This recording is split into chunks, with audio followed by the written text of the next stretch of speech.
Hello mga kaboom, kumusta? Ako to si JFG at today dumating yung nating phone 3A sa atin and gusto ko lang siyang i-unbox at magbigay sa inyo ng first impression since ito yung pinakaunang nating phone na i-unbox at i-review natin dito sa channel natin. Yung variant pala na hawak ko is yung color white na may 12GB na RAM and 256GB na internal storage. Now, pagdating sa unboxing experience, very similar siya sa Apple devices na may kailangan kayong ipil, and kung mapapansin niyo hindi ganun katabaan or kakapalan yung box niya, which is a sign usually na walang charger na kasama dito, which kadalasan nang nangyayari sa mga high-end phones or sa mga flagship phones ngayon. Pero in fairness, pag usapang unboxing lang, napaka-premium niya. So yung mga kasama lang dito is yung mismong phone, Type-C to Type-C cable, documentations, and SIM ejector pin. Now, going dito sa phone, syempre dahil nasing phone to,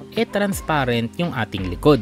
So para siyang Google Pixel 9 pero this time transparent yung design niya. Na for me, talagang napaka-unique at ang ganda ng design ng mga nating phones. So dito sa right side, meron tayo ditong power button and essential key. Sa baba naman is speaker grill, USB Type-C port, mic, and yung kanyang SIM tray. Then sa left side is yung volume buttons. Also may pagka matte finish din yung color white niya. Ngayon pagdating sa pagsiset-up ng nating phone, talagang binibigay sa'yo ni nating kung ano yung mga informations na kailangan mo and kung ano ba yung mga features na magagamit mo. Like for example, itong glyph interface na talagang dito sumikat yung nating phone and ito yung reason bakit nandito yung version 3. Basically, para siyang interactive na ilaw na nakakadagdag sa nating phone experience mo. So, nag-a-adapt siya depending kung may notifications ka, pag may tumatawag sa'yo, di ba? Pag ina-adjust mo yung volume, nanonood ka ng movie, nagpapatugtog ka, and sumasabay yung pag-beat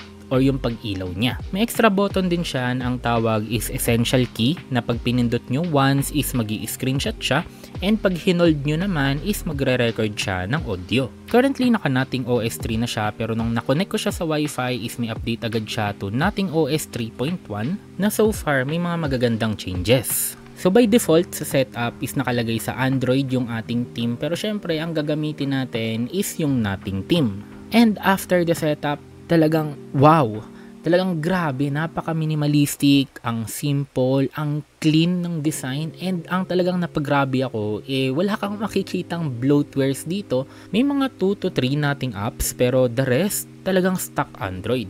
For me, preference ko siya kasi gusto ko yung mga blocks and gusto ko din ng mga minimalist design, pero I can see din na may mga iba na gusto colorful yung phone nila, so I suggest lagay nyo na lang dun sa Android team pag ganun yung trip mo. Now, going dito sa settings, so meron tayo ditong chipset na Snapdragon 7S Gen 3, meron tayo ditong 12GB na RAM and 256GB na internal storage. By default, yung RAM booster nakalagay sa 2GB additional pero pwede nyo siyang i-max up to 8GB na additional RAM. Syempre, naka-Android 15 na din tayo. Going naman dito sa display settings, may 2 color options tayo which is standard and alive. Basically, yung alive parang pinataas lang niya yung saturation para maging mas colorful yung phone nyo. And pagdating sa refresh rate, meron tayo ditong 3 options, dynamic, high, and standard. So minimum natin is 60Hz and maximum of 120Hz. Pagdating naman sa always on display niya, minimalist din siya. Makikita nyo lang yung time and date, essential notification dots, and yung ating battery percentage. Nakakatuwa din yung animation kasi parang hinihigop ng power button yung ilaw and parang nilalabas niya yung ilaw pag ina-unlock ninyo.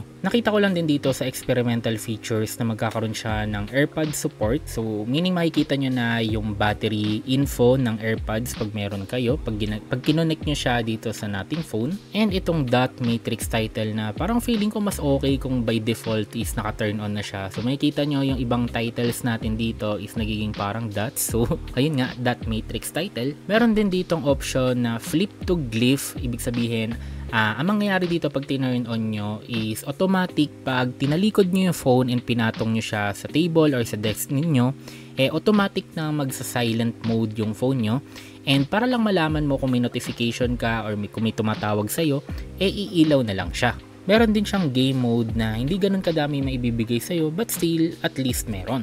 And sabi ko nga kanina, what makes a nothing phone is yung kanyang glyph interface. So every time na may tumatawag sa'yo is iilaw yan, and pwede nyo baguhin yung pag-ilaw niya depending kung sino yung tumatawag sa'yo. Magti-trigger din yan pag nanonood kayo ng movies and nakikinig ka ng music.